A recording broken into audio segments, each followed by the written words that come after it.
If you want to fix your Nurosym device if it's not charging properly, well, there are a few things that you may need to do.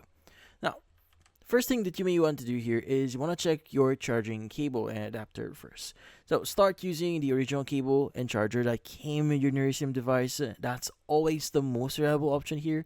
Now, if you don't have them, try swapping in another USB cable or wall adapter to see if the problem is with your charger instead of the device. Now, plug it into a working power outlet and check if the indicator light turns on.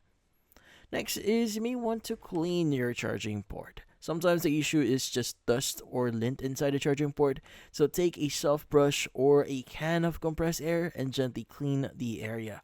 Now, even a small bit of debris can stop the charging or stop the charger from making full contact. And finally, you want to make sure the connection is secure. Now, when plugging in your Nurosym, check that the gold charging contacts line up properly with the cable and they feel snug.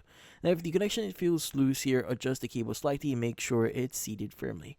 Now, after this checks, give the device a few minutes to charge. Sometimes it takes a short while before the light indicator comes back on. Now, if it's still not responding after trying these steps, it could be a sign of a deeper battery or hardware issue, and you may need to contact Nurosym support for further help. And that's about it. Hopefully, this video was able to help you. Like and subscribe to our channel.